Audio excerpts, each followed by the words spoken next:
நீங்கள் பார்த்துக் கொண்டிருப்பது நமது கேப்டன் டிவி.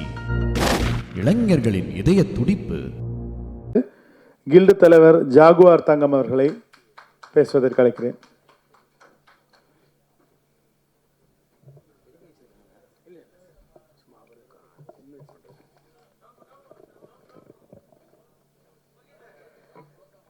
வந்திருக்கும் அனைவர்களுக்கும் வணக்கம். பத்திரிகை நண்பர்களுக்கும், தொலைக்காட்சி தோழர்களுக்கும், இன்டர்நெட் இணையவர்களுக்கும் என்ன சொன்னீங்க? நன்றி. அனைவருக்கும் வணக்கம். தீப்பந்தம் அது நான் நினச்சி வந்தது என்னென்னா, ஒரே அடித்தடியாக இருக்கும், விட்டு குத்தாக இருக்கும்னு நினச்சிட்டு வந்தேன் வரும்போது. அப்புறம் இது பார்க்கும்போது பார்த்தா அவங்கக்கிட்ட இருந்து என்ன தெரியுதுன்னா, அவங்கள பொறுத்த வரைக்கும் டைரக்டர் தயாரிப்பாளருக்கு என்ன தெரியுதுன்னா, ஒரு சமாதானமாக இருக்கலாம் அப்படிங்கிற மாதிரி தோணுது எனக்கு. உண்மை தானே? இல்லை, சமாதானம் வேண்டாம். ஓகே. ஏன்னா நான் இப்போ வரும்போது தான் ஒரு புக்கு படித்தேன்.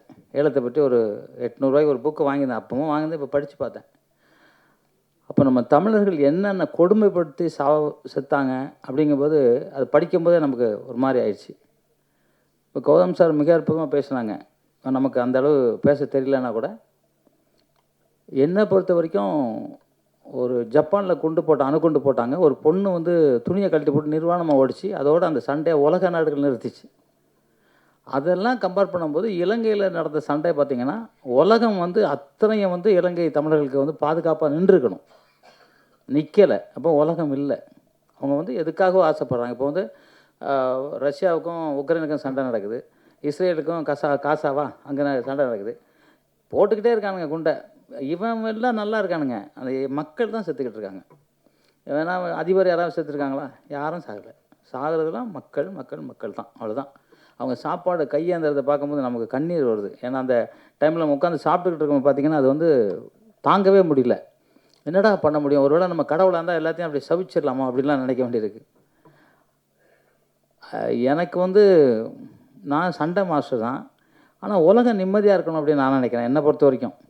ஏன்னா யாருமே கஷ்டப்பட்டு வாழக்கூடாது. ஏன்னா ஒரு 100 வயசு 120 வயசு வரைக்கும் ஒரு மனுஷன் வாழ்வான் அப்படின்னு நம்ம சித்தர்கள்லாம் சொல்கிறாங்க. அப்படி பார்க்கும்போது அதில் ஒரு 20 வயசு வரைக்கும் படிப்பு அதுக்கு போயிடும். அப்புறம் ஒரு 20 வருஷம் கல்யாணம் பண்ணி குழந்தை பிறகு அதுக்கு போயிடும். ஒரு 30-40 வருஷம் தூக்கத்தில் போயிடும். அப்புறம் சண்டை அது சரியாக போயிடும். குடும்ப சண்டை, அந்த சண்டை, நண்பர்களுக்கு சண்டை, துரோகிகள் சண்டை, அப்படி சரியாக போயிடும். வாழ்கிறதோ 40 வருஷம்தான். அந்த 40 வருஷத்துக்கு நிம்மதியாக இருக்கணும் அப்படின்னு நான் நினைக்கிறேன். என்னை பொறுத்த வரைக்கும் என்னோட இது நிம்மதியாக இருக்கணும் அப்படின்னு நினைக்கிறேன். இருந்தாலும் உங்களை உங்கள் படைப்புக்கு உண்மையிலே ஒரு கை தட்டலாமா? உங்கள் படைப்புக்காக கை தட்டலாம். ஏன்னா அற்புதமாக படைச்சிருக்காங்க. அதை கொண்டு தமிழ்நாட்டுக்குள்ள காமிக்கணும்னு நினச்சிருக்காங்க. அதுதான் பெரிய விஷயம். நானும் இலங்கைக்கு ஒரு 4-5 படம் ஷூட்டிங் போயிருக்கேன். அப்போ நம்ம தமிழர்கள்லாம் எப்படி பார்ப்பாங்கிறது நமக்கு தெரியும். அந்த இதெல்லாம் நான் பார்த்துட்டு, ஏன்னா நான் கையிலே வில்லு மாதிரி ஒன்று விடுவேன். அங்கே வரைக்கும் போய் நிற்கும். என்னை கிண்டல் பண்ணான் அந்த ஃபைட்டர்ஸ், அங்கே இருக்க ஃபைட்டர்ஸ். அது எப்படி விடுவா அப்படின்னா, சரி கரெக்டாக நெத்தியில் விடுறேன்னு கரெக்டாக நெத்தியில் அடித்தேன். அவனுக்கு ஹாஸ்பிட்டலில் அட்மிட்டு. அப்புறம்னா தமிழர்கள் என்ன சும்மா இருக்கமா அப்படின்னு நினச்சேன். ஏன்னா இன்றைக்கி இவங்க சொன்னது பார்த்திங்கன்னா, நிறையா அது மருத்துவமாக இருக்கட்டும், இல்லை ஏதோ ஒரு நிறைய விஷயத்த எடுத்து எரிச்சிட்டாங்க. நம்ம தமிழ்நாட்டிலே வெளிநாட்டுக்காரன் வரமாக எல்லாம் தூக்கிட்டு போயிட்டான். கோயிலில் நம்ம மீனாட்சி அம்மன் கோயிலில் அங்கங்கே மறைச்சி வச்சது தான் இப்போ நம்ம எடுத்து படித்து ஓரளவு மருத்துவம் இருக்கும். உலகெல்லாம் கொரோனா வரும்போது நம்மளை காப்பாற்றுனது வெறும் கபசுர குடிநீர். அப்போ நம்ம சித்தர்கள் எவ்வளோ கண்டுபிடிச்சி நமக்கு கொடுத்துருக்காங்க. அந்த மாதிரி அற்புதமான சில விஷயங்களை எவ்வளோ பாதுகாக்கணும்னு நினச்சி தான் கொளுத்திட்டானுங்க அந்த துரோகிகள். அதைத்தான் நீங்கள் சொல்ல வரீங்க. அதுதான் உண்மையாக இருக்கும். ஏன்னா தமிழர்களோட வாழ்க்கை வரலாறு அழிச்சிக்கிட்டே இருக்காங்க. இப்போ கௌதம் சார் சொன்ன மாதிரி இன்றைக்கி தமிழ்நாட்டுக்குள்ளே பாருங்களேன். இப்போ முன்னாடி நான் பஸ்ஸு பார்ப்பேன். பஸ்ஸு பார்க்கும்போது தமிழ்நாடு மாநகர பஸ்ஸுன்னு இருக்கும். இப்போ மாநகர பஸ்ஸு பண்ணுறதுக்கு தமிழ்நாடை காணும் சென்னையில், தமிழ்நாட்டில். ஏன்னா புரியல எனக்கே, ஏன் அப்படின்னு தெரில. இங்கேயும் ஒரு போராட்டம் போடணுமா என்ன அப்படிங்கிறது எனக்கும் புரியல. ஏன் தமிழ்நாடு இப்போ கேரளா போனால் அவங்க கேரளா போட்டிருக்காங்க, கர்நாடகா போனால் கர்நாடகா, தெலுங்கு தேசம் போனால் தெலுங்கு தேசம், பாம்பே போனால் மகாராஷ்டிரா, எந்த ராஜஸ்தான், எல்லா ஊர்லேயும் அந்த ஊர் போட்டு தான் பாடுறாங்க. இப்போ நம்ம ஊரில் மட்டும் தமிழ்நாடு எடுத்துட்டாங்க. ஏன்னே தெரில, யாரும் கேட்கல. ஏன்னா கேட்கக்கூடாதுன்னு நினைக்கிறாங்களா? ஏன்னா பார்த்திங்கன்னா நம்ம எம்பி ஒருத்தர் தெலுங்கில் போய், தமிழ்நாட்டு எம்பி தெலுங்கில் போய் இப்போ உறுதிமொழி எடுத்துக்கிறாரு. தமிழர் இல்லை அவர், நமக்கு எப்படி சப்போர்ட் பண்ணுவார்? அதை ஓட்டு போடும்போது நம்ம தமிழர்களாக பார்த்து தான் போடணும். காசு வருதான்னு பார்க்குறது இது வந்து பத்திரிகையில் நீங்கள் தான் கொண்டு போய் சேர்க்கணும் எல்லாருக்கும். ஏன்னா தமிழ்நாட்டை வந்து இப்படி போயிடுச்சுன்னா என்ன பண்ணுறது எனக்கே புரியல. எனக்கே வருத்தமாக தான் இருக்குது. ஏன்னா இலங்கை இந்த படத்தை பார்க்கும்போது எனக்கு டக்குன்னு அதான் தோணுச்சு. என்ன மாநகர பேருந்து போட்டுக்கு தமிழ்நாடு தமிழ்நாடு இதுதானே போட்டிருப்பாங்க, தமிழ்நாடு ஏன் எடுத்துட்டாங்க அப்படிங்கும்போது எனக்கு வருத்தமாக இருந்துச்சு. அதே மாதிரி தான் இலங்கையில் வந்து எடுத்திருக்காங்கும்போது ரொம்ப ரொம்ப வருத்தமாக இருக்குது, மனசு வருத்தமாக இருக்குது. அவங்களுக்கு எவ்வளோ வருத்தமாக இருந்தால் இதை எடுத்துகிட்டு வந்திருப்பாங்க. கோடிக்கணக்கான பணம் செலவு பண்ணி ஏதோ நல்ல வேளை அங்கே நல்லா போய்கிட்டு இருக்குனாங்க, அது வரைக்கும் சந்தோஷம். சரி, இதை எடுத்துக்கிட்டு இப்போ வந்து திருப்பியும் சண்டை போடணுமா அப்படின்னு கேட்கும்போது ராஜதந்திரமாக என்ன பண்ணணும்னு தான் பார்க்கணும். ஏன்னா சண்டை போட்டு ஒன்றுமே ஆயுதம் இல்லாமல், ஏன்னா அவன் வச்சு அணுகுண்டு வச்சுருக்கான், நம்மகிட்ட துப்பாக்கி கூட இல்லை. 2 பேரும் சண்டை போட்டுக்கிட்டான்னா கையில் அடிச்சுக்கலாம். அவன் கத்தி வச்சா நம்ம கத்தி எடுக்கலாம், அவன் துப்பாக்கி எடுத்தால் துப்பாக்கி எடுக்கணும். அவன் வந்து ராக்கெட்லேருந்து குண்டு போட்டான்னா நம்மக்கிட்ட அந்த குண்டு போட்டால் மட்டும்தான் நம்மளும் போர் பண்ண முடியும். இல்லை அவன் வந்து நம்ம கையை கூட்டிகிட்டு எப்படி போர் பண்ண முடியும்? அப்போ அதுக்கெல்லாம் நம்ம தயாரானால் தான் திருப்பி ஒரு போராட்டம் பண்ண முடியும். முடிய இப்போ போய் கண்ணை கட்டிட்டு ட்ரெயின் வருது, நான் ட்ரெயினை நிறுத்திடுவேன். நம்ம என்ன இவரா தெலுங்கு நடிக்கிற பேர் என்ன பாலகிருஷ்ணா ட்ரெயின் அப்படி முறுத்துருக்கு, அதுக்கு எவ்வளோ கஷ்டம் இருக்குது. ஸோ அந்த மாதிரி எல்லாம் ஆராய்ச்சி பண்ணணும். நம்ம போர் பண்ணுறதை விட இனிமே இந்த தமிழனை எப்படி வாழ வைக்கணும், இந்த தமிழன் உலகம் முழுவதும் தலை நிமிர்ந்து எப்படி வாழணுங்கிறது தான் நீங்கள் எல்லாமே சிந்திக்கணும். என்னோடய வேண்டுகோளும் அதுதான். ஏன்னா நம்ம வந்து போராடிக்கிட்டு யாரையோ இன்னும் 20 கிட்ஸா அது மாதிரி விட்டு மாட்டி விட்டு சண்டை போடுங்கடா அப்படின்னு விடக்கூடாது. ஏன்னா அந்த ஃபஸ்ட்டு சீனில் உப்பே இல்லை சாப்பாடு, அதான் கஞ்சி கொடுக்குறாங்க. அந்த கஞ்சி குடிக்கிறது தான் ஒரு ஓப்பனிங் சீனு. அப்புறம் எல்லாம் பாருங்கள் குண்டை போட்டு எவ்வளோ அதை கண்டுபிடிக்கணும்லாம் அவனை இல்லாமல் ஆக்கணும்னு பார்க்குறான். யார் கூட இருக்க துரோகி தான், கூட நண்பர் மாதிரி டெய்லி வந்து உட்காந்து பேசுகிறது தான் போட்டு விட்டு அவன் தான் பண்ணுறான் கடைசியில். அதானே துரோகி தானே, நண்பன் இல்லை. நண்பனே வச்சுருந்து பார்த்தா அவன் வந்து அது மாதிரி அவன் தான் போடுறான். அதனால் நம்ம வந்து பாத்திரம் அறிஞ்சு பிச்சை போடணுங்கிறது. நான்லாம் கூட பாத்திரம் அறிஞ்சு பிச்சை போடாமல் நிறையா மாட்டியிருக்கேன். அதனால் நம்ம இனிமேல் இருக்கிறவங்க பாத்திரம் அறிஞ்சு பிச்சை போட்டு எல்லோரும் எப்படி எங்கெங்கே வைக்கணுமோ அதை வைக்கணும். இப்போ தமிழ்நாட்டிலே வந்து பார்த்திங்கன்னா, இப்போ எங்கள் எம்ஜிஆர் நகர் பார்த்திங்கனாக்கா காலையில் அப்படியே ஒரு 3:30 மணிக்கு எழுந்துச்சி வந்தால் எல்லாம் ஹிந்திக்காரவங்களாக போகிறாங்க. இப்போ 10 மணிக்கு போனால் எல்லாம் ஹிந்திக்காரவங்களாக தான் போகிறாங்க. தமிழர் ஆளை காணும், எங்கே இருக்காங்கன்னு தெரில. எல்லாம் சாராயம். பார்த்திங்கன்னா 6 வயசு பொண்ணை கற்பழிச்சிட்டான், 3 வயசு பொண்ணை கற்பழிச்சிட்டாங்கிறான். தண்ணி அடிக்கிறதுனால அவன் மூளை கெட்டு போச்சு. அவனுக்கு குழந்தை எது, அம்மா எது, ஒரு தெய்வம் எதுன்னு கூட தெரியாமல் கற்பழிச்சிட்டான். டெய்லி பார்த்திங்கன்னா நியூஸ் பார்த்தா பிரேக்கிங் நியூஸ் மாதிரி வந்துக்கிட்டே இருக்குது. நமக்கு அவ்வளோ வருத்தமாக இருக்கமோ. சாராயம் குடிக்கிறது மட்டும்தான் இந்த அத்தனை பேரும் கெடுதல் அப்படின்னு நினைக்கிறோம். அந்த சாராயத்தை கொடுக்குறத விட்டு தொலைங்களேன். இந்த அரசாவது வந்து சாராயம் காய்க்கிறதா இருந்துச்சு, சாராயம் தயார் பண்ணுறதா காய்க்கிறது இல்லையோ, அதை விடுங்களேன். வரி போடுங்க, ஒவ்வொரு வீட்டுக்கும் அந்த எக்ஸ்ட்ரா வரி போடுங்க. அரசு நடத்துறதுக்கு உங்களுக்கு வந்து காசு இல்லை, அப்போ என்ன பண்ணோம்? வரி தான் இப்போ போட்டிங்களா, கரண்ட் பில் ஏறி இருக்குது, வீட்டு வரி ஏறி இருக்குது. அது மாதிரி நடந்தா வரி உட்காந்தா வரின்னு போடுங்க. போட்டுட்டு இந்த சாராய கடை ஒழிங்க. ஏன்னா மக்கள் நல்லா இருக்கணும். கஞ்சா அப்படின்னு இல்லை, நிறைய சாராயம் தான் குடிச்சு ரோட்டில் டான்ஸ்லாம் ஆடுறாங்க, பஸ்ஸை அப்படி நிறுத்திக்கிறாங்க. அந்த பாலாயா படம் பார்த்தோம்னா பஸ்ஸை நிறுத்துறான் போய் தண்ணி அடிச்சு. இப்போ நானே நினைப்பேன், என்னடா இவன் காரை அப்படி நிறுத்தினா காரை ஏற்றணும்னு நினைப்பேன், மேலே ஏற்றணும்னு தான் நினைப்பேன். தண்ணி அடிச்சானா அப்படி தோணுது. ஏன்னா அதனால் அதெல்லாம் மறந்துடணும். நீங்கள் தான் போராடணும், பத்திரிகையாளர் தான் போராடணும். ஆமாம், நீங்கள் தான் போராடணும். நாங்கள் உங்கள் கூட நிற்போம். இல்லை நாங்கள் போராடுறோம், நீங்கள் எங்கள் கூட இல்லைங்க. இல்லைங்க, எல்லாமே சொல்கிறேன். அதான் நீங்கள் தான் சொல்கிறீங்க கஞ்சா அப்படின்னு சொல்கிறீங்களா? ஓகே, இப்போ இலங்கை மேட்டருக்கு வருவோம். இலங்கை வந்து தமிழர்களே இல்லாத அளவுக்கு ஆக்கிட்டாங்கல்ல. புரட்சி தலைவர் தானே, தெரியுமா? நாங்கள் தானே இருந்தேன். அதே மாதிரி நீங்கள் வந்து இங்கேயும் அந்த மாதிரி இருக்குது. தமிழர்களை எங்கேயுமே அழிச்சிடக்கூடாது. தமிழர்கள் ஒத்துழைப்பாக இருக்கணும் அப்படின்னு தான் நான் சொல்கிறேன். தமிழர்கள் ஒத்துழைப்பாக இருங்க, அப்போ தான் நம்ம நாடு நல்லாயிருக்கும், எல்லாமே சந்தோஷமாக இருக்கும். இல்லை எங்கே நடந்தாலும் சரி, சண்டை நடந்துக்கிட்டு தான் இருக்குது, நம்ம பார்த்துக்கிட்டு தான் இருக்கோம். டெய்லி பார்க்குறோம் சண்டை. சாப்பிடும்போது பார்க்கும்போது கண்ணு கலங்குது, ரத்த கண்ணீராக வடிக்கிறோம். அது மாதிரி சமாதானமாக இருக்கணும் உலகம் ஃபுல்லாக அப்படின்னு நினைக்கிறேன். எல்லாருக்கும் எல்லாம் கிடைக்கணும். இறைவன் எல்லாரையும் படைச்சது 10 மாதத்துலாம் எல்லாரும் கிடைக்கணும்னு நினச்சி இந்த விழா ரொம்ப சிறப்பாக அங்கேருந்து இங்கே வந்திருக்காங்க. அவங்களுக்கு நான் மீண்டும் ஒரு பாராட்டுதல் சொல்லிவிட்டு, நீங்கள் பணம் போட்டிங்க, அந்த பணத்தை நிறையா எடுத்து உங்கள் குடும்பத்தையும் மற்ற மக்களையும் காப்பாற்றுறக்க உங்களுக்கு நாங்களும் தமிழர்களாக துணை நிற்போம்னு சொல்லிக்கொண்டு, எப்பவும் சொல்கிற மாதிரி உலகத்திலே மூத்த மொழி என் தாய்மொழி தமிழ்மொழி. அந்த தமிழ் வாழ்க, தமிழ் வெல்க, தமிழன் வென்றே தீர்வான். நன்றி, ஜெய்ஹிந்த். அனைவருக்கும் வணக்கம். ஏற்கனவே நேரம் நெருங்கிவிட்டது.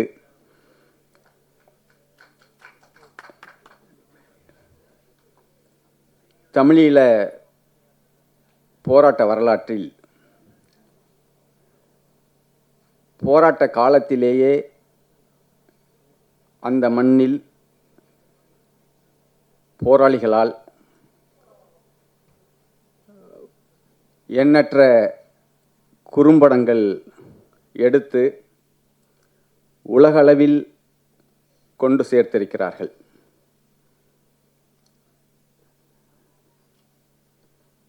அண்ணன் பிரபாகரன் அவர்களின் வழிகாட்டலில், வழிநடத்தலில், பார்வையில் அந்த படங்கள் செப்பனிடப்பட்டிருக்கின்றன.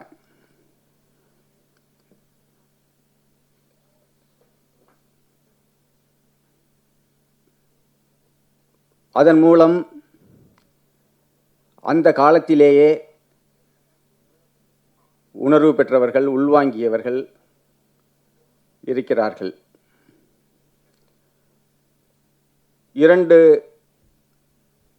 முழு நீள படங்கள் அவர் காலத்திலேயே எடுக்கப்பட்டிருக்கின்றன. தமிழீழ சினிமாவின் முன்னோடி என்று அந்த படங்களை சொல்லக்கூடிய அளவிற்கு இருந்தன. தமிழ்நாட்டிலிருந்தும் கலைஞர்கள் சென்றார்கள், தொழில்நுட்ப வல்லுநர்கள் சென்றார்கள். அப்படி அந்த படங்கள் எடுக்கப்பட்டன. 12/6/2005 அன்று, இன்றைக்கு 11/6, 12/6/2005, சரியாக 20 ஆண்டுகளுக்கு முன்பு அண்ணன் பிரபாகரன் அவர்கள் இந்த திரைப்பட உருவாக்கம் குறித்து, திரைப்பட ஆக்கம் குறித்து உரையாடுகின்ற பொழுது, என்னிடம் உரையாடுகின்ற பொழுது,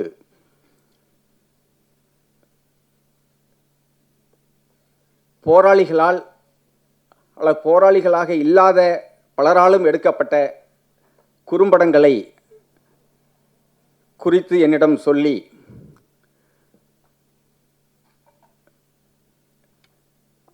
அந்த படங்களை பலவற்றை நானும் பார்த்திருக்கிறேன் அந்த மண்ணில். அப்படிப்பட்ட அந்த படங்கள் அவர்களுக்கு தெரிந்த அளவில் எடுத்துக்கொண்டிருக்கிறார்கள். புரிந்த அளவில் இருக்கக்கூடிய தொழில்நுட்ப வசதிகளை வைத்து, அறிந்து கொண்ட தொழில்நுட்ப அறிவை கொண்டு அந்த திரைப்படங்களை எடுக்கிறார்கள், தொகுப்பாக்கம் செய்கிறார்கள், எடிட்டிங் செய்கிறார்கள், டப்பிங் செய்கிறார்கள். இன்னும் சொல்லப்போனால் ஆங்கில படங்கள் பலவற்றை தமிழாக்கம் செய்து வெளியிட்டு போராளிகளுக்கும் போட்டு காண்பித்து அதன் மூலம் சில நுட்பங்களை சொல்லி தந்து கொண்டிருக்கிறார்கள். அப்படிப்பட்ட ஒரு நிலையில் அவர்கள் அறிந்தவற்றை, புரிந்தவற்றை, தெரிந்தவற்றை வைத்துக்கொண்டு இவற்றை உருவாக்குகின்றார்கள் என்று சொன்ன பொழுது உண்மையிலேயே சிறந்த ஆக்கங்களை அவர்கள் தந்திருந்தார்கள். ஆனால் அவர் விரும்பியது, தமிழ்நாட்டில் தொழில் நிபுணத்துவம் உரியவர்கள் இருக்கிறார்கள், அந்த நிபுணத்துவத்தை தமிழீழ மண்ணில் போராளிகளுக்கும் அதில் ஆர்வம் உள்ளவர்கள் மக்களுக்கும் அதை கற்றுத்தர வேண்டும் என்கின்ற ஒரு அவாவை அவர் கொண்டதனுடைய அடிப்படையில்தான் சில பணிகள் அங்கு நடைபெற்றன. விரிவாக பேசுவதற்கான நேரம் இல்லை. சரியாக 20 ஆண்டுகளுக்கு பிறகு இன்றைக்கு ஒரு நாள் முன்பு 11/6/2025, சரியாக 20 ஆண்டுகளுக்கு பிறகு இந்த படத்தை இங்கே திரையிட்டு கொண்டிருக்கிறார்கள். உண்மையிலேயே இந்த தீப்பந்தம் திரைப்படத்தில் ஒரு கதையை உள்ளடக்கிய ஒன்றாக நான் இதை பார்க்கவில்லை. பல்வேறு கதைகள் இருக்கிறது.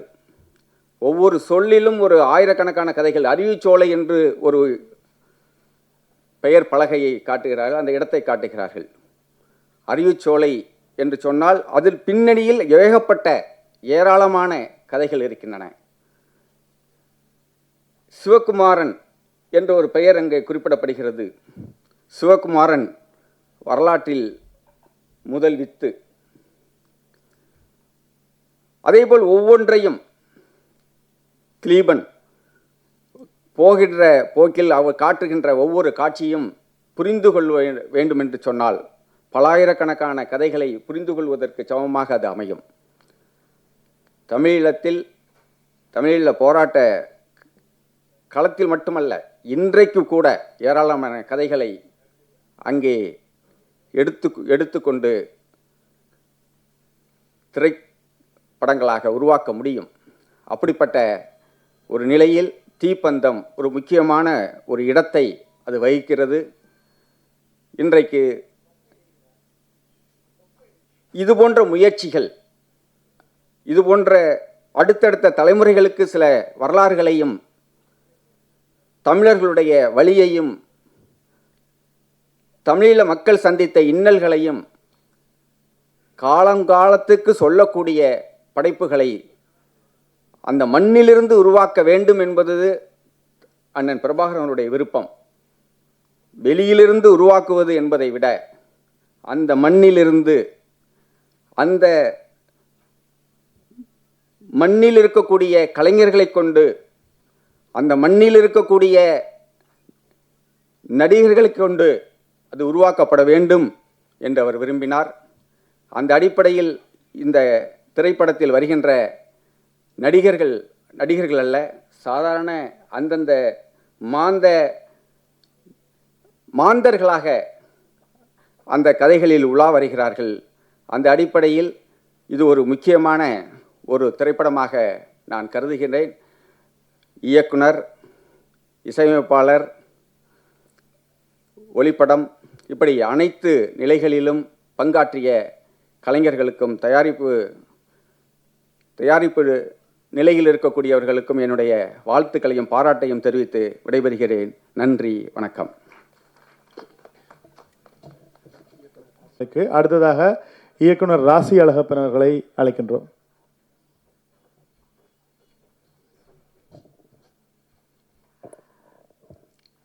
எல்லோருக்கும் வணக்கம்.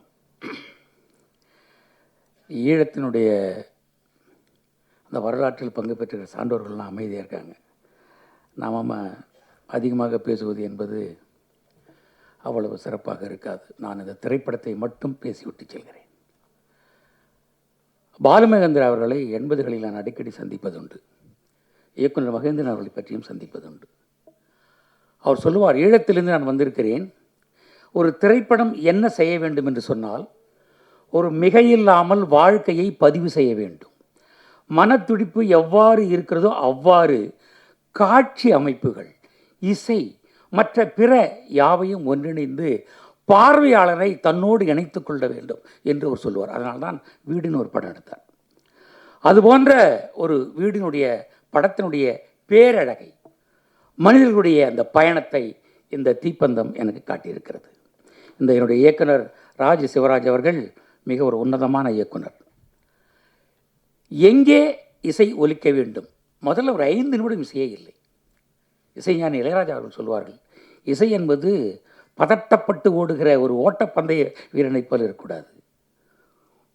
ஒரு அழகிய பெண் இன்னொரு காதலனை பார்த்து பரிகசிக்கிற, இமைக்கிற அந்த கணங்களை எப்படி அழகாக ரசிக்கிறானோ அதுபோல் இசை இருக்க வேண்டும். ஒரு படத்திற்கு துணையாக இசை இருக்க வேண்டும்.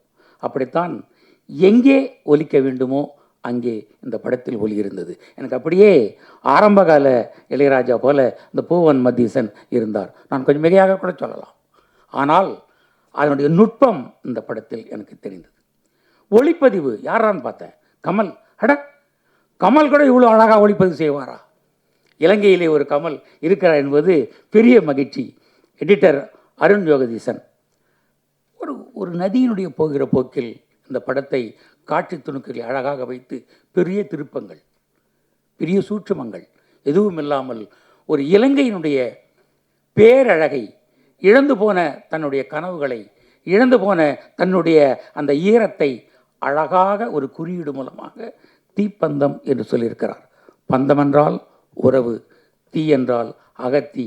இந்த அகத்தில் இருக்கிற தீ உறவுகளாக மீறி எல்லாரையும் கட்டுப்படுத்தியிருக்கிறது. நீங்கள் 20 நாட்களில் 4 பேர் ஒன்றிணைந்து எடுத்துக்கொண்ட படம் தமிழ் திரைப்படங்களில் உதாரணமாக நீங்கள் இருக்கிறீர்கள். இந்த படம் நீண்ட நாள் பேசப்படும். எங்கள் தமிழ் மண்ணில் நீங்கள் உயர்ந்து பேசப்படுவீர்கள். வாழ்த்துவார்கள். வணக்கம், வாழ்த்துக்கள், வணக்கம். அடுத்ததாக ஓவியர் மருது அவர்களை அழைக்கின்றோம். அனைவருக்கும் வணக்கம்.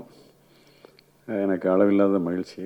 ஒரு கிட்டத்தட்ட நான் பாரதி தென் செழியன் எல்லாம் இதில் சம்பந்தப்பட்டிருக்கிற கலைஞர்களையும் இதற்கு முன்னால் முயற்சி செய்த மிக அரிய கலைஞர்களையும் எனக்கு எல்லாருக்கும் தெரியும். அந்த வகையில் இந்த ஒரு 25 ஆண்டுகளில் பார்த்ததில் திரைப்படத்தில் முயற்சியில் மிக உயரத்துக்கு வந்துருச்சு. அது அந்த உலகம் முழுமையிலும் அதுக்கு ஒரு பல்ஸ் ரேட் இந்த படத்தில் இருக்குல்ல, அந்த பல்ஸ் ரேட் தான் ரொம்ப பவர்ஃபுல்லான இதாக இருக்குதுன்னு நான் நம்புகிறேன் இந்த படத்தில். அந்த வகையில் ஒரு மிக அழுத்தமாகவும் தெளிவாகவும் இந்த படம் அதுலேயும் 20 நாள் தான் இதுலேயே ஷூட் பண்ணிட்டேன்னு சொல்லியிருக்காங்க. ரொம்ப கிளாரிட்டியோட தெளிவாக இருந்திருக்கிறாங்க அந்த க்ரூ. இந்த குழுவுக்கு உங்கள் அனைவருடைய சார்பாக என்னுடைய மனம் நிறைந்த வாழ்த்தை தெரிவித்துக் கொள்கிறேன். நன்றி, வணக்கம். அவர்களுக்கும் ஈழத்துக்குமான தொடர்பும் நீண்ட காலமாக இருந்தது என்பதும் குறிப்பிடத்தக்க விடயமாக இருந்தது. அண்மையில் நாங்கள் கூட இது இந்த ஆரம்ப கட்டத்தில் இருக்கும்போது எங்களை வாழ்த்தி விட்டு சென்றிருந்தார். ஆனால் அவருக்கு ஞாபகம் இருக்குமோ தெரியவில்லை. 2016-17 காலங்களில். நன்றி ஐயா. அடுத்ததாக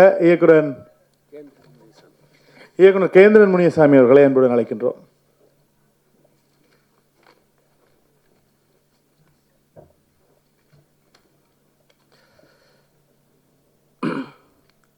தீப்பந்தம் இந்த படத்தை வாழ்த்த வந்திருக்கும் பெரியவர்களுக்கும் அதை ஒளிப்பதிவு செய்து கொண்டிருக்கிற நம் பத்திரிகை நண்பர்களுக்கும் முதல்ல நன்றியை தெரிவிச்சுக்கிறேன்.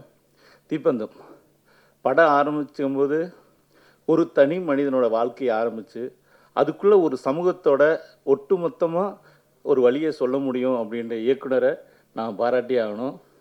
இசை எல்லாமே நல்லா இருந்துச்சு. ஒரு சினிமாங்கிறது ஒரு நாட்டில் ஒரு மொழியை சார்ந்து அந்த சமூகத்தோட மக்கள் அதோட வழி அதை சொல்கிறது தான் சினிமா. நீங்கள் பார்த்தீங்கன்னா கமர்ஷியலுங்கிற பேரில் என்னென்னமோ சொல்லுவாங்க. ஒரு வியாபார யுக்தியாக அது இருக்கும். அதெல்லாம் தாண்டி இந்த தீப்பந்தம் அந்த மக்களோட வழியை அழகாக சொல்லியிருக்கு. அதை எடுத்த இயக்குனர், ப்ரொடியூசர், இசையமைப்பாளர், அதில் பணியாற்ற அத்தனை பேருக்கும் வாழ்த்தை சொல்லி அதை வாழ்த்து வந்தவர்களுக்கு மீண்டும் ஒரு நன்றியை சொல்லி விடைபெறுகிறேன். நன்றி, வணக்கம். முத்துக்காளை அவர்களை அன்புடன் அழைக்கின்றோம். மேடையில் அமர்ந்திருக்கும் கலையுலக ஜாம்பவான்களுக்கும் பத்திரிகை ஊடக நண்பர்களுக்கும் வணக்கம். ஈழத்தை பற்றி முழுசாக தெரிந்த முன்னோடிகள் இங்கே இருக்கிறாங்க. அதுக்குள்ளே நான் போகல. இந்த தீப்பந்தம் அப்படிங்கிற படத்தில் கூடிய என்னை பாதித்த ஒரு நடிகனாக 2-3 பதிவுகளை பற்றி நான் பண்ணிடுறேன். தீப்பிடிக்க தீப்பிடிக்க முத்தம் கொடுடா என்ற பாடல் வரிகளுக்கு மத்தியில் ஒரு தீப்பந்தம் ஏந்தி தீர்வு கேட்டு வந்திருக்கிறது என்று சொல்லலாம். இதனுடைய ஃபஸ்ட் ஸ்டாப்பில் அந்த காலேஜ் ஸ்டூடெண்ட்ஸ்லாம் இருக்கும்போது பார்க்கும்போது நாங்கள் சினிமா வாய்ப்பு தேடி 4-5 பேர் தங்கியிருக்கும்போது அந்த 4-5 பேருக்கும் ஒவ்வொரு உணர்வுகள், ஒவ்வொரு கேரக்டராக இருப்பாங்கள, அந்த மாதிரி நான் அனுபவித்தேன். அந்த சீன்ஸ்லாம் எனக்கு அப்படி தான் பட்டது. அதுக்கப்புறம் அவர் அந்த கிணத்துக்குள்ளே விழுந்ததுக்கப்புறம் இவரை யார் கொலை பண்ணியிருப்பா அப்படின்னு பார்க்கும்போது பல வகையில் சந்தேகம் ஏற்படும் போது அந்த வெத்தலையை 2ஆக கிழிக்கும் போது ஒரு க்ளோஸ்அப் ஷாட் வரும். அங்கேயே தீர்மானித்தேன், இந்த கொலையை இவர் தான் பண்ணியிருக்கணும் அப்படின்னு. அதுக்கப்புறம் கூட அவர் முடியை போட மாட்டேன்னு சொன்னால் கூட, முடின்னு சொன்னோன்னு தான் எனக்கு ஞாபகம் வருது, முடியை போட மாட்டேன்னு சொன்னால் கூட எனக்கு அந்த 2ஆக கிழிக்கும் போது ஒரு க்ளோஸ்அப் ஷாட் தேவையில்லாமல் ஏன் அங்கே ஒரு க்ளோஸ்அப் ஷாட் வந்தது, ஓ ரைட், இவருக்கும் அந்த கொலைக்கும் ஏதோ ஒரு சம்பந்தம் இருக்குது அப்படின்னு தோணுச்சு. பட் கல்வியை பற்றி நிறையா சொல்லிச்சு. கல்வி எல்லோருக்கும் கொடுக்கப்பட வேண்டும் அப்படிங்கிறது ஈழத்தில் ஏற்பட்ட இழப்புகளையும் பாதிப்புகளையும் ஆணித்தரமாக இதில் நிறைய சொல்லியிருக்கு. இந்த படத்தில் நடித்த நடிகர்கள் எனக்கு இதுக்கு முன்னாடி அறிமுகம் இல்லை. ஆனால் படம் பார்க்கும்போது என்னுடைய மனதுக்கு நெருக்கமாகவே எல்லோரும் இருந்தார்கள் அப்படின்னு சொல்லலாம்.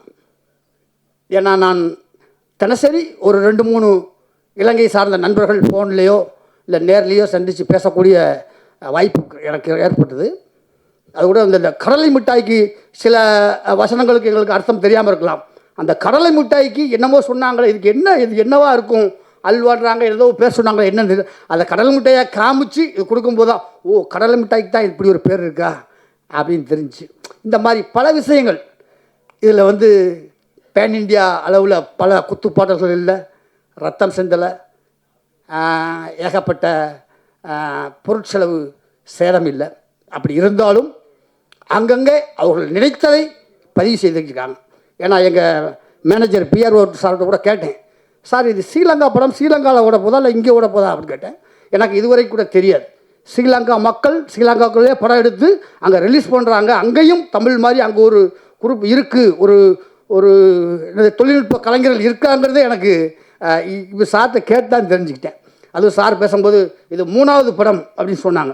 உண்மையிலேயே அனைவருக்கும் வாழ்த்துக்கள். ஏன்னா இப்படி படைப்புகள் நிறையா வரணும், வெற்றி பெறணும். இது ஒவ்வொரு ஃப்ரேமும் பிரித்து பேசக்கூடிய பல தொழில்நுட்ப கலைஞர்கள் இருக்கிறாங்க. அவங்களுக்கெல்லாம் வழிவிட்டு இப்படி ஒரு அருமையான படத்தை பார்ப்பதற்கும் தொழில்நுட்ப கலைஞர்கள் அனைவருக்கும் என்னுடைய மனமார்ந்த வாழ்த்துக்கள்.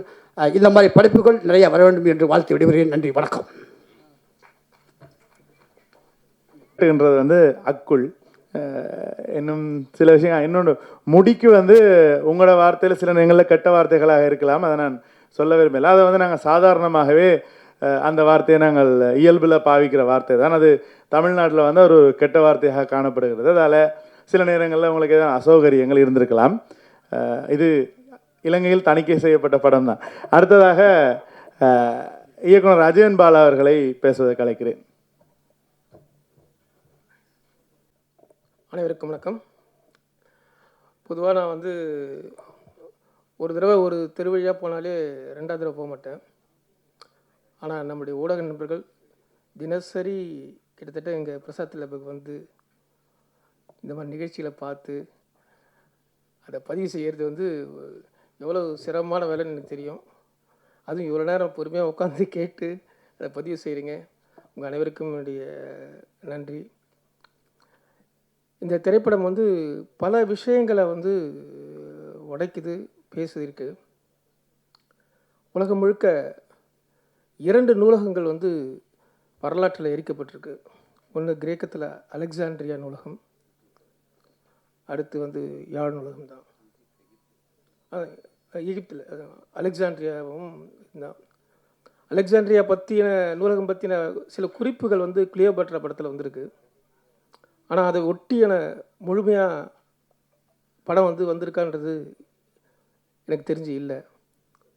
முதல் முறையாக ஒரு நூலகம் எரித்ததை பற்றிய ஒரு திரைப்படம் வந்து உலகத்தில் முதல் முறையாக இந்த தீப்பந்தம் செஞ்சுருக்கு. அதுக்காக நம்ம எல்லோரும் கைத்தட்டலாம். ஒவ்வொரு இனத்துக்கும் ஒரு தன்னியல்பான ஒரு குணம் உண்டு. தமிழர்களுக்கு என்று மிக முக்கியமான குணம் அது வரலாற்றை கடத்துறது தான். வரலாற்றை அடுத்த தலைமுறைக்கு கடத்துறதுல வந்து தமிழின மாதிரியான ஒரு அதுக்கு உண்டான ஒரு தன்னுணர்வு தாண்டின ஒரு செயல் வந்து வேறு எந்த இனத்துக்கும் எனக்கு தெரிஞ்சு இல்லை. அந்த விதத்தில் ஒரு வரலாறை எரியிறது வந்து மிகப்பெரிய கொடுமையான செயல். ஒரு கிராமம் எரியுது மாதிரி இல்லை 100 மனிதர்கள் எரியதை விட ஒரு புத்தகம் எரிகிறது மிகப்பெரிய வேதனையான விஷயம். அப்படி ஒரு நூலகம் எரிந்து போகிறதுங்கிறது எவ்வளவு மனிதர்கள் ஒவ்வொரு கதைகளுக்குள்ளேயும் ஒவ்வொரு வார்த்தைகளுக்குள்ளேயும் எத்தனை உயிருள்ள விஷயங்கள் வந்து எரிந்து போகுதுங்கிறது தான் அது அவ்வளோ சீக்கிரம் உணர முடியாது. அந்த வலியையும் வேதனையும் தான் ஒரு சமூகம். அதனால தான் வந்து ஒரு 100 பேர் அழிக்கிறத விட ஒரு புத்திசாலித்தனமாக ஒரு நூலகத்தை அழிக்கணுன்ற ஒரு எண்ணத்தை வந்து அந்த தீய மனசில் வந்து அவர் உருவாயிருக்கு. அப்படிப்பட்ட ஒரு வரலாற்று முக்கியத்துவம் துயரமான சம்பவத்தை வந்து இந்த படம் பதிவு செஞ்சுருக்கு. இந்த படத்தில் வந்து உண்மையிலே எனக்கு ரொம்ப நாளாக ஒரு பெரிய வருத்தம் இருந்தது. ஏன்னா இதே அரங்கில் நான் பல ஈழம் சார்ந்த திரைப்படங்களை பார்த்துருக்கேன். உலகத்தில் வந்து போர் சார்ந்த திரைப்படங்கள் பலது வந்திருக்கு, விடுதலை போராட்டம் சார்ந்த பல படங்கள் வந்திருக்கு. அல்ஜீரியா விடுதலை சார்ந்து பேட்டில் ஆஃப் அல்ஜியர்ஸ் வந்து படம் எடுத்திருக்காங்க. அவ்வளவு அந்த வரலாற்றை வந்து அவ்வளவு துல்லியமாக எடுத்து, ஆனால் இந்த நாட்டை சேர்ந்தவர் இல்லை. அவர் ஜிலோ போர்ட்டவிகா அப்படின்றவர் வந்து பிரான்ஸ் நாட்டை சேர்ந்தவர். கிலோ போர்ட்டவிகான்ட்டு அவ்வளவு ஏன் ஈழ விடுதலை சார்ந்த ஒரு திரைப்படம் அங்கேருந்து உருவாகலை அப்படிங்கிறது மிகப்பெரிய கேள்வியாக இருந்தது எனக்குள்ள. என்ன அங்கே சொல்கிறதுக்கு அத்தனை விஷயங்கள் இருந்தது. ஒரு உலகத்தரமான திரைப்படத்தை வந்து மூலமாக அந்த வரலாற்று வேதனையை கொண்டு போகும்போது எது ஐநா சபையில் அவர்கள் காதில் வந்து ஒலிக்காததோ அவர்களை இந்த படம் உணர்த்தும் அப்படின்னு நினச்சேன். ஏன்னா உலகத்தில் வந்து நிறைய பேர் ஈராக்னாலே வந்து அவர்கள் மட்டும் இந்த பிம்பத்தை மாற்றி உடைச்சது தான் ஈரானிய திரைப்படங்கள். அப்படி ஈழ மக்களுடைய வரலாற்றையும் வேதனையும் இன்னும் சிக்கலானது. அது அவ்வளோ சீக்கிரம் புரிஞ்சிக்க முடியாது. அது வெறும் ஒரு நாட்டுடைய விடுதலை போராட்டம் மட்டுமே இல்லை, ஒரு ரஷ்ய புரட்சி மாதிரியோ அல்லது கியூபா விடுதலை மாதிரியோ இல்லை. ஈழ விடுதலைங்கிறது வந்து ரொம்ப அதில் உள்ளடுக்குகின்ற மிக சிக்கலான விஷயம். அது அதை வந்து எல்லாருக்கும் எவ்வளோ சீக்கிரம் முடியாது. அதனால தான் வந்து இந்திய பாராளுமன்றத்துக்கு இன்னும் அது சரியாக அங்கேருந்து நமக்கு ஆதரவு குரல் வராததுக்கு காரணமே அதுதான். அங்கே சரியாக எடுத்து சொல்ல சரியாக ஆள் இல்லை. அது ஒரு கலை செய்யும், ஒரு சிறந்த கலை நாளைய வரலாற்றுக்கு உலகத்தின் மூலமாக உலக மக்களுக்கு ஒரு சிறந்த கலையால் தான் சொல்ல முடியும். களத்தில் வந்து ஒரு போராளி இருக்கிறதும் ஒரு கலைஞன் இருக்கிறதும், கலைஞன் ஒரு படத்தை உருவாக்குறதும் ஒரே விஷயம். ஒரு 2 பேருமே சமமானவர்கள் நான் நினைக்கிறேன். ஏன்னா வந்து நாளைக்கு 1000 பேருக்கு சொல்லக்கூடிய விஷயம். அப்படிப்பட்ட இந்த படத்தில் பணி செஞ்ச ஒவ்வொருத்தருமே மிகச்சிறந்த பணியை தன் வாழ்நாள் சிறந்த பணி செஞ்சுருக்காங்க. நான் இவ்வளவு நாள் ஏன் இந்த படங்கள் வரலையே, ஏன் இந்த வேதனையை சரியாக சொல்லலையே அப்படின்னு நினச்சிருந்தப்போ இந்த தீப்பந்தம் என்னுடைய வேதனைக்கு முற்றுப்புள்ளி அமைச்சிருக்கு. அவ்வளவு சிறப்பான வகையில் வந்து மிக முக்கியமாக பல அம்சங்கள் இந்த படத்தில் வந்து எனக்கு ரொம்ப பிடிச்சிருந்தது. உங்கள்கிட்ட நிறைய திறமை இருக்கலாம், நிறைய அறிவு இருக்கலாம், எவ்வளோ சிறந்த விஷயங்கள் இருக்கலாம். ஆனால் கலை மூலமாக நீங்கள் அது எல்லாத்தையும் கொட்டிட முடியாது. உணர்ச்சிங்கிறது கொட்டிடுறது இல்லை. கலைங்கிறது அதை எவ்வளோ செறிவாக, எவ்வளோ உள்வாங்கி, எவ்வளோ அளவில் அந்த விஷயங்களை நீங்கள் வெளியே சொல்கிறீங்களே அப்படின்ற அந்த ரித்தம் தான் வந்து கலையோட மிக ஆதாரமான செயல். இந்த படத்தில் அந்த அளவுக்கு திரைக்கதை வந்து ரொம்ப அழகாக செதுக்கியிருக்காங்க. எடுத்த உடனே வந்து எல்லாத்தையும் அவங்க சொல்லிடுறது. எதை பற்றின இந்த திரைக்கதை அப்படிங்கிறத வந்து நாசுக்காக ரொம்ப 2 சில ஷார்ட்ஸில் மட்டும் அந்த ஃபிலிம் இதில் பார்த்துட்டு அதுக்கப்புறம் கதை வேற ஒரு திசையில் பயணித்து ஒரு கட்டத்துக்கு வந்ததுக்கப்புறம் தான் இந்த கதையை வந்து ரொம்ப அருமையாக இது வந்து அதுவும் சட்டிலிட்டியாக ஒரு ஆவணப்படுத்துதல் அப்படிங்கிறது எவ்வளவு முக்கியமான செயல் அப்படிங்கிறத ரொம்ப சட்டிலாக ரொம்ப அழகாக கலைக்கான அத்தனை குணங்களோட இந்த திரைக்கதையை வந்து ரொம்ப நிதானமாக நிறுத்தி அழகாக அளவெடுத்த மாதிரி இதை கொண்டு போகிற அந்த ஆற்றல் இருக்குல்ல, அந்த ஆற்றல் மிகச்சிறந்த ஆற்றல். அந்த ஆற்றல் வந்து அதுதான் உலக சினிமாவாக வெளிப்படுத்தக்கூடிய ஆற்றல். அப்படிப்பட்ட ஆற்றலை வந்து ரொம்ப அழகாக திரைக்கதையில் மட்டும் இல்லாமல் ஒளிப்பதிவுலையும் ரொம்ப பிரமாதம் பண்ணியிருக்காங்க. பர்டிகுலராக அந்த கிணத்துலேருந்து அந்த பாடியை வெளியெடுக்கிற 2-3 ஷார்ட்ஸ் இருக்குல்ல, எக்ஸ்ட்ராடனரி. அது எப்படி எடுத்தாங்கன்னு தெரியல. ரொம்ப அழகாக ரொம்ப யோசனை பண்ணி இந்த இமேஜ் இப்படி தான் வரணும் அப்படிங்கிறத முன்கூட்டியே தீர்மானித்து அதை ரொம்ப அழகாக எடிட் பண்ணியிருக்காங்க. ரொம்ப அழகாக வெறும் எடுத்தது மட்டுமே இல்லை, கட் பண்ணால் அதை வந்து அந்த முழுசாக வெளியெடுக்கிறது காமிக்காமல் அந்த 4 பேர் தூக்கிட்டு போகிறது மட்டும் காமிச்சு ரொம்ப அழகாக பதிவு பண்ணி இமேஜஸ். அது வந்து வட்டமாக அந்த கடத்துலேருந்து எல்லோரும் எட்டி பார்க்குறது. பல இடங்களில் ஒரு உலகத்தரமான ஒரு ஒளிப்பதிவுக்கு இவர்கள் வந்து முயற்சி செஞ்சு அதை அருமையான வந்து எடிட் பண்ணியிருக்காங்க. எனக்கு ரொம்ப பிடிச்சது மியூசிக் தான். பிரமாதமான இசை. உண்மையிலே இந்த தமிழ்நாட்டில் வந்து இருந்ததுன்னா அடுத்து ஒரு ஏஆர் ரஹ்மான் அல்லது வந்து ஜி பிரகாஷ் அளவுக்கு வந்து ஒரு தமிழ் திரைப்படங்களில் உருவாக்கக்கூடிய இசையமைப்பாளர். ஏன்னா பின்னணி இசை வந்து ரொம்ப வித்தியாசமான இசை. இந்திய தலைமுறைக்கான ஒரு இசைக்கருவிகளை பயன்படுத்துகிற விதம், அவர்கிட்ட வந்து ரொம்ப திறமையாக இருக்குது. குறிப்பாக அந்த சஸ்பென்ஸ் த்ரில்லர் காட்சிகளில் அவர் அந்த வயலினை பயன்படுத்துகிற விதம் வந்து ரொம்ப பிரமாதம், எக்ஸலண்ட். அதே மாதிரி சவுண்டும் அந்த த்ரில்லர் மூடுக்கு வந்து சவுண்டு எஃபெக்ட்ஸ் வந்து பொதுவாக நம்ம ஈழப்பிரச்சனைகள் சார்ந்த படங்கள் வரும்போது எந்த இடத்துல அவங்க வீக்காக இருப்பாங்கன்னா 2 இடங்கள் வந்து திரைக்கதையும் அப்புறம் வந்து தொழில்நுட்பங்கள் 2 இடத்துலையும் வந்து வீக்காக இருப்பாங்க. ஆனால் இந்த படத்தில் வந்து ஸ்ட்ரெயிட் ஆப்போசிட்டாக அந்த இடத்துல ரொம்ப அழகாக, ரொம்ப மெச்சூர்டாக, ரொம்ப பிரமாதமாக அந்த இடத்த கடந்துருக்காங்க. அந்த சவுண்டு வந்து பிரமாதம். டெக்னிக்கலாக வந்து சவுண்டு, இசை, திரைக்கதை இது 3மே இந்த படத்தில் மிகச்சிறந்த விஷயங்கள். இவர்கள் வருங்காலத்தில் ஒரு உலகத்தின் தலை சிறந்த படத்தை இயக்குறதுக்கு தகுதியான ஒரு குழு அப்படிங்கிறது இந்த படத்தின் மூலமாக வெளிப்படுது. தீப்பந்தம் அப்படிங்கிறது தொடர்ந்து மிகப்பெரிய ஒரு வெளிச்சத்தை இந்த சமூகத்துக்கும் இந்த உலகத்துக்கும் காட்டும். அதன் மூலமாக வரலாற்றில் ஈழம் சார்ந்த எத்தனையோ வேதனையான உணர்ச்சிகள், வேதனையான விஷயங்கள் வந்து இந்த உலகத்துக்கு கொண்டு செல்லப்படும் அப்படின்னு நான் உறுதியாக நம்புகிறேன். நன்றி. அன்புடன் அழைக்கின்றேன்.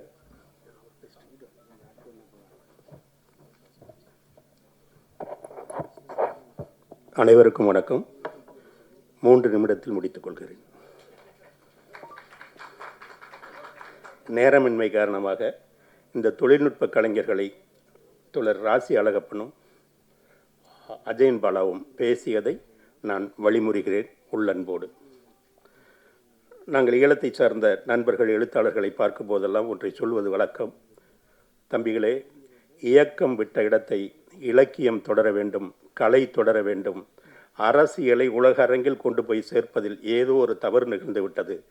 கலையும் இலக்கியமும் அதை செய்ய வேண்டும் என்று வலியுறுத்தி கொண்டே இருப்போம். மருது சார் நாங்கள்லாம் அதை இந்த யுத்தம் நடந்தபோது 15 வயது இருந்த தம்பிகள் அதை செய்திருக்கிறார்கள். அனைவருக்கும் உங்கள் சார்பாக வாழ்த்துக்கள்.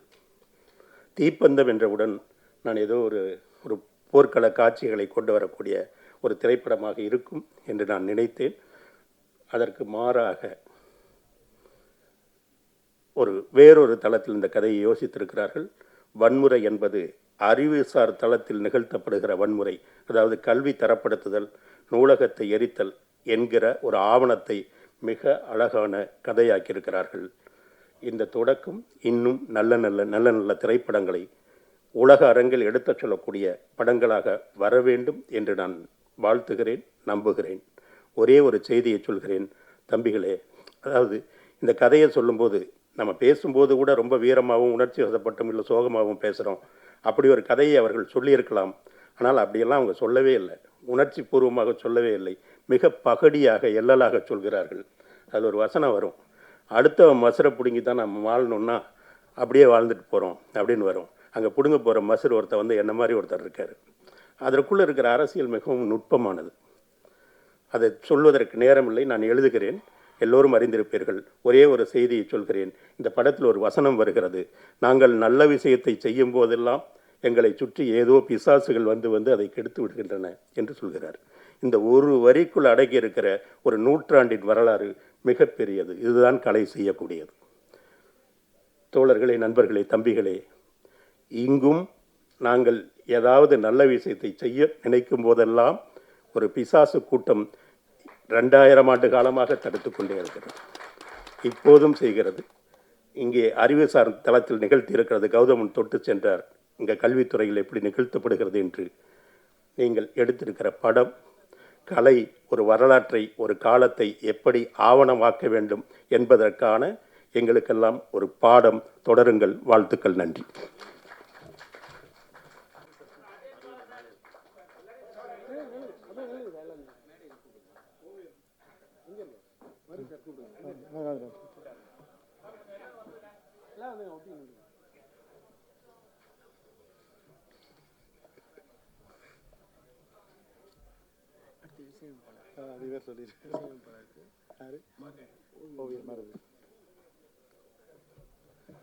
அடுத்ததாக இசையமைப்பாளர் பூவன் மதிசன் அவர்களுக்கு ஓவியர் மருது அவர்கள் கௌரவிப்பை வழங்குவார்.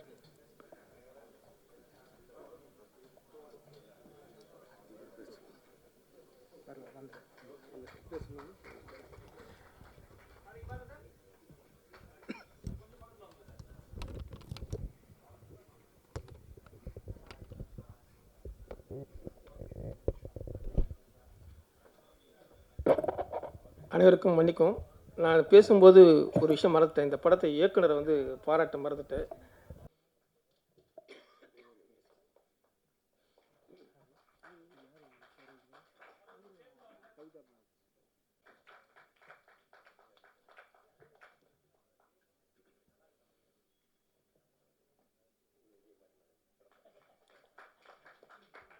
துல்லியமாக தினசரி நடப்பு நிகழ்வுகளையும் கல்வி, விளையாட்டு, அரசியல், வாழ்க்கை முறை, மருத்துவம், தொழில்துறை, சினிமா, பொழுதுபோக்கு போன்ற பல்வேறு நிகழ்ச்சிகளையும் உடனுக்குடன் காண கேப்டன் டிவி மற்றும் கேப்டன் நியூஸ் சமூக வலைத்தள பக்கங்களோடு இணைந்திருங்கள்.